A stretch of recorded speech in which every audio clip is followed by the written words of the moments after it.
What's going on, y'all? My name is Tommy. Welcome back to the channel. This week on Min-Maxing for Fun and Profit, we're doing another Psychic, this time a little less boiling people inside of themselves and their armor and shit, and a little more battlefield control-y with the Silent Whisper. If you're liking what you're seeing, remember to like, subscribe, ding the bell. Stay caught up on all your stuff. Remember, Patreon is the #1 way to help me keep doing what I'm doing. Gets you Google Sheets, get you access to a bunch of other cool shit, and could get you some tables playing, well, you know, someone who tries to get inside the heads of their friends for value. That's probably fine and not questionable. Anyway, let's dive in.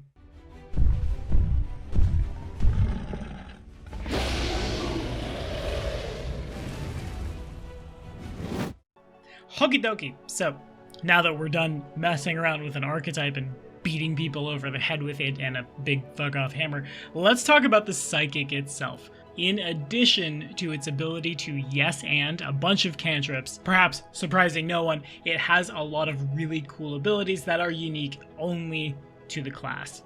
The first of which, Unleash Psyche. It's a free action when your turn begins. If you're fighting and you cast a spell on your previous turn and you aren't stupefied, whether you call this Psychic Goku or Ruvik from The Evil Within, anyway around it, you become very surrounded with lots of crazy magic shit. You can use actions with the Psyche trait, and when you cast a damaging spell, you gain a status bonus to its damage equal to double the spell's level. This applies only to spells that do not have a duration and that you cast using Psychic spellcasting. Though the occult spell list has a lot of really crazy over-the-top stuff, there is also a lot of point-and-click occult spells without a duration. And that is the one half of what we will be building around today. The other half of that is a continuation of the playtest build. This will look like, if you're not playing free archetype, obligatory follow this card, it's really cool. In the playtest, we built around the Conscious Mind ability, the Silent Whisper. Because we're a full Psychic, we'll get all of these cool, unique Psy cantrips, but what we're building around on the other half of our when we blow stuff up. First, the Message cantrip. Our Message cantrip can travel up to 120 feet around walls, around obstacles. As long as you know the space and there is an unblocked path of 120 feet or less around all the things that can get to them, you can talk in their head. When you amp it with a focus point, the target of your message can use their reaction to step or stride, or from 7th level on when you're heightening it, shove, strike, or trip. This is a wonderful build for any non-reaction based marshals or reaction-based marshals that you communicate with and be like, get that extra reaction. Get 2. Attack of opportunity twice. I'm going to enable you. On top of that, now Daze going out to 120 feet, and amping it increases its damage dice indeed to 1d10. On a failure, the victim gains a weakness to mental damage and a penalty to their will saves. On top of being stunned, on a critical failure, they get a weakness of 3. And here lies the build. We're going to enable our party to do a bunch of things. Whatever it is they do, we're going to make them do it better. And then when it's time to close out, unleash our Psyche, daze a bunch of people, and then just jam too much mental damage directly at them. It's gross. It's ugh. One of the ways we will facilitate this is with our unique cantrip, Shatter Mind. A 15-foot cone that throws out mental damage equal to 2d4 plus our spellcasting mod, which scales up and can be heightened to a much bigger cone in terms of both the area and the damage dice and stupefying things that, you know, dare to cross our might. Contagious Idea for 2 actions, targeting 1 or 2 creatures who aren't you. You plant in their heads the idea of a pleasant thought, which gives them temp HP, or a terrifying thought that might frighten them from 1 to 3. This scales real well, considering an amp will heighten the amount of temp HP. This is real nice. Fighter, rogue, no, it's fine. Think happy thoughts, I'm sorry you were stabbed. Or being able to throw around frighten, spicy. But at the beginning of it, Forbidden Thought, it's like Forbid Action from 1st edition. You choose Strike, Stride, cast a spell, or a specific thing you know a thing can do.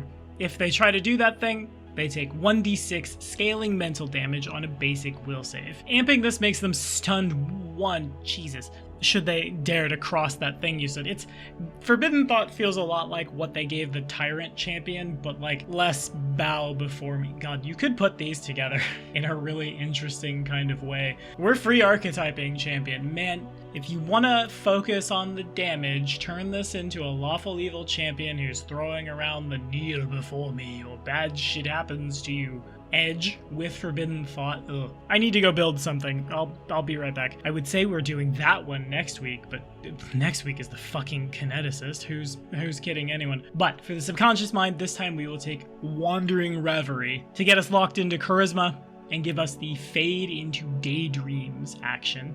So while we're very, very angry, we can also conceal ourselves. Ugh, rude. I hate it. I love it. I love Pathfinder. Cheers, y'all. For our ancestry today, we're gonna play a Poppet Reflection. I heard you really like the Uncanny Valley, so we're doubling down. We're doubling down so hard that the Poppet that we're playing isn't tiny. That was the first thought, was just ducking cover behind the legs of everyone else and buff and debuff, but yeah, no, Reflection is both mechanically really good and on flavor just For our background, choose anything with buffs to Constitution or Charisma. For our starting ability scores, we're looking at a strength of 10, wild that a stuffed animal, well, we're a stuffed animal's reflection. God, we're Silent Hill as fuck and apparently can carry things. A dexterity of 12, buying off some of our debuff from being a puppet. A con of 16, people are gonna shoot you, you're a weird looking doll. An intelligence of 10, it's not needed. A wisdom of 12, might as well. And then a charisma of 18. For our class feats out the gate, we're gonna grab Psyburst. For one action, once per round, when we're very, very angry, and it's the bottom of the 9th, huck some bludgeoning damage at people. Or mental, probably mental. Mind shift real good.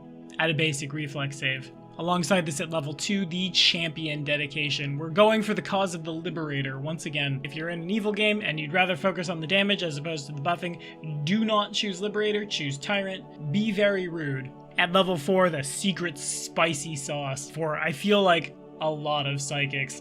On our class feat side, we will take Irizoko Tattoo to, once again, choosing Psychic and once per day. Concentrate upon that face tattoo, or like the weird crosshatch that you have, or your weird reflection tattoo, to get one focus point back as a 3-action activity. Alongside that, Desperate Prayer from the Champion. As a free action, when you have no focus points, get one back. We really, really, really want to do the thing we want to do all the time. Is that so much to ask? No, I don't think so.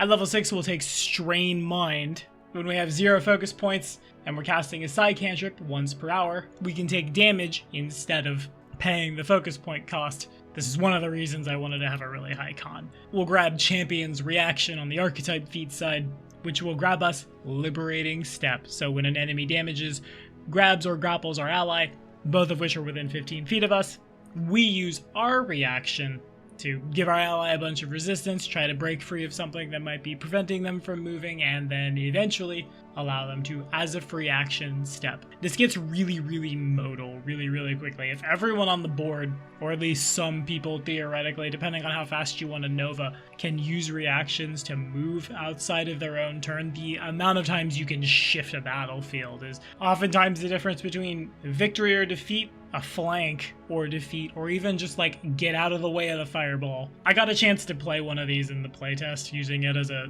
enemy for my party. It was so good. But it gets better, kids. At level 8, we're gonna grab Parallel Breakthrough. When we choose Shield, we'll gain the special benefit granted by the Conscious Mind when casting it, and its amp. For Shield, that means we can cast it and choose an ally within 30 feet to get the shield, and we can amp it to increase shield's duration to sustained up to a minute, giving the shield 3 layers, either making the shield have increased hardness by breaking multiple, or just having 3 in a row. This is, behold, the power creep. And then, hey, why not at level 8, let's take a Bard Dedication. There's a part of me that wants to shoehorn a little bit of intelligence in here for the Witch Dedication to cackle that, but instead of that, at next level, the archetype feat first. Inspirational Performance. We have so many one-action weird cantrips. Let's throw on Inspired Courage too, why not? Can you imagine having an Unleashed Psyche Novaing someone, and then the flavor text of this now bolsters your allies to attack? Man, ugh. I would like to play more 2nd edition, please. and I would like to specifically in this moment of deep dive play this build exactly. I will feel differently next week. I will want to play that one. Anywho, Brain Drain. For 2 actions, targeting 1 non-mindless creature within 30 feet. On a success, the creature is unaffected. On a failure, they're stupefied 1 for a minute and you gain a focus point. You can't Brain Drain again until after the next time you make your daily preparations. I feel like they could have said once per day here and made that line a little lower, but it's fine. No, wait, it's not fine, because that means if they succeed, you can just keep doing this. Never mind, I lied, I'm full of it. On a critical failure, they're stupefied too, as well. And then on to level 12, Foreseen Failure. Once per day when you cast a spell and it has no effect because dice real good or your dice real bad, you expend the spell, but can cast a spell that requires the same number of actions as the triggering spell or fewer to cast. It has to be a different spell, but it makes your action economy greased motherfucking lightning. Jesus. Basic Bard spellcasting at level 14. Expert Bard spellcasting alongside Shatter Space. This is an amp that we can use in place of a cantrip's normal amp entry. It has to be a cantrip that takes 2 or more actions to cast. Either you or whoever you're hitting are surrounded by a spiral of torn space. It's an aura. You set the radius or emanation up to 20 feet, and a creature who starts their turn in the aura or who enters the aura during its turn takes a d6 of slashing damage for every level of the psi cantrip on a basic reflex save against your spell DC. If the creature critically fails, they also fall prone. This lasts until the beginning of your next turn.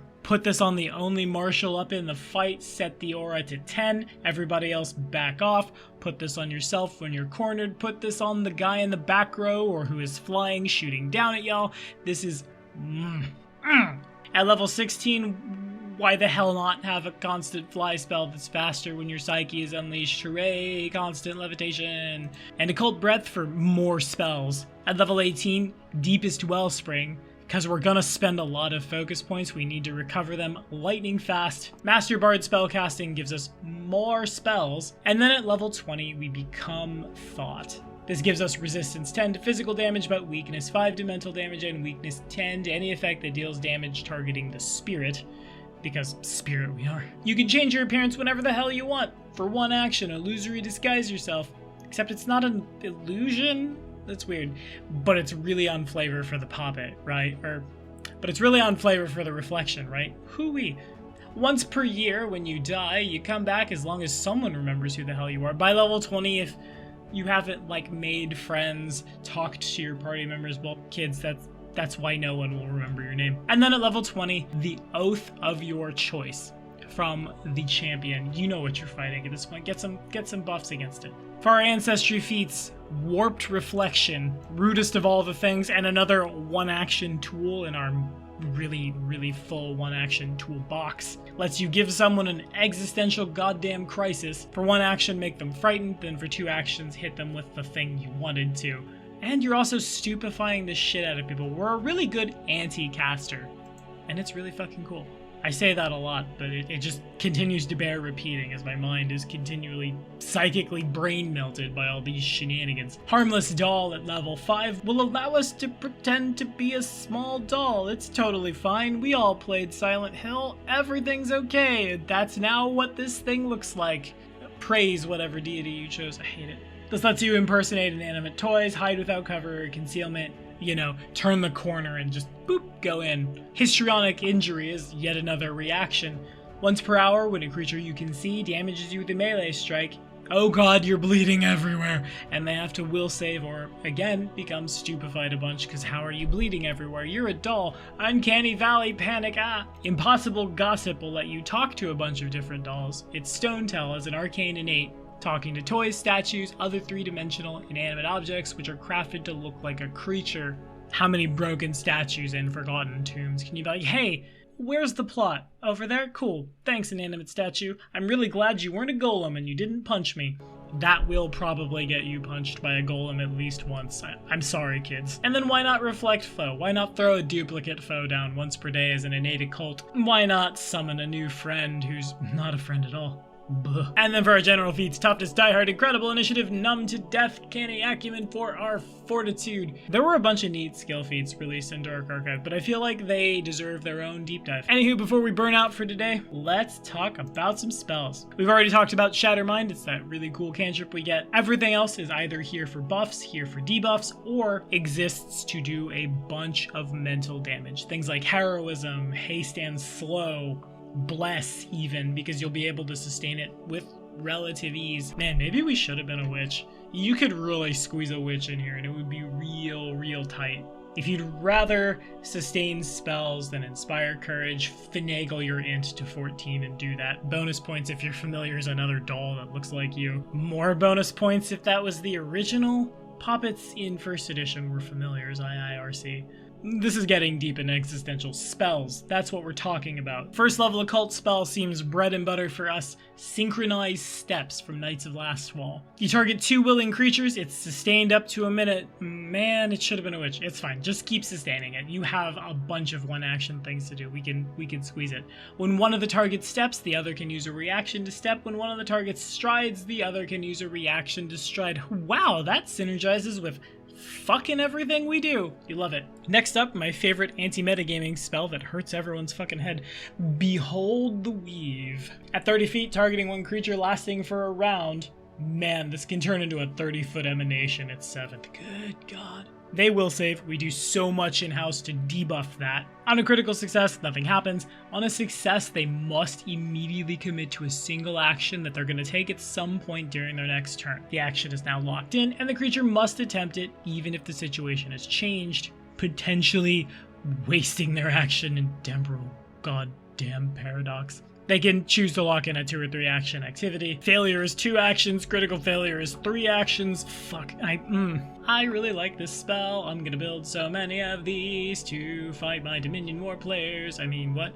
Let's talk about the next spell instead of whatever that was. It's totally fine. How's about a Phantom Pain? It's a debuff that we don't throw down. This won't see a lot of our crazy shenanigans, aka because it has a duration and won't get buffed from us being very angy. But it starts out and scales with several d4s, 2d4 and 1d4 respectively. Even on a success, they take a full initial damage but no persistent. The spell ends immediately. It's non-lethal, but that's fine. On a failure, they're sickened 1. If they recover from that, the spell ends and the persistent damage ends. Critical failure, they're sickened 2. That's sickened, stupefied, frightened. Yeah, that's a lot of conditions that we're throwing around while also buffing out people. Shit's rude. Mirror Malefactors from Secrets of Magic feels real nice here too. Again, this is a spell we're sustaining so it won't see our unleashed psyche, but it is mental damage, so this and its former will see the weakness from an amped daze. You sustain the spell, they take 7d8 mental damage with a basic will save. That also happens when you cast it. Snap your fingers. Ow, they took a lot of damage. Next, you knew we'd talk about them at some point. This is the one and only one time I miss in first edition when the spells of different kinds that did basically the same thing, that it was like, this functions like this, but also, oh god, would have been really helpful here. All the phantasmal things are fantastic, I hate that, for this build. Because they do mental damage, because they debuff, because they might kill things. That mental damage scales up again with us being very, very angry and like we're debuffing to bejesus and back. So the odds of failing or critically failing at the end of the combat when you don't need to throw out movement or extra like attacks for the fighter or the gunslinger and just need to focus one thing down till they're dead, real good. Or when you get to level 9, you can just huck this at everybody with weird. Weird. Then lastly, Canticle of Everlasting Grief. Man, Chaucer, I didn't know we were gonna get that edgy with it. Out to 120 feet, targeting a single creature, you create a melody distilled from pure grief, conveying the inevitable loss of everything your target cherishes, audible to only them. They must attempt a will save. On a critical success, nothing. On a success, the target takes 5d6 plus too much mental damage, is frightened 1, and cannot benefit from circumstance or status bonuses for a round. Oops. You know that part where it's really, really goddamn hard to find buffs in 2e and you're trying to edge items, circumstance, and status all together in the best way possible? Well, what if not? What if shut the fuck off? On a failure, it's a week. On a failure, it's for the rest of that poor son of a bitch's life, and it's more damage. On a critical failure, it's 20d6 mental damage. They're frightened for the rest of their life. They cannot benefit from circumstance or status bonuses until the curse that this is broken, until they return the slab. While it remains, their allies also can't benefit from the same things within 15 feet. And that is where we are going to end this video. What the fuck? All of this is really cool. I'm super excited to build all of these and throw these. The eternal GM making monsters to fight the party, right? What do you all think? Let me know down in the comments. I was gonna mess around with a reflection vigilante alter ego and just how many different personalities can I shoehorn into a character, but definitely next week we're looking at the playtest kineticist. Thank you all so much for watching. We'll see you next time.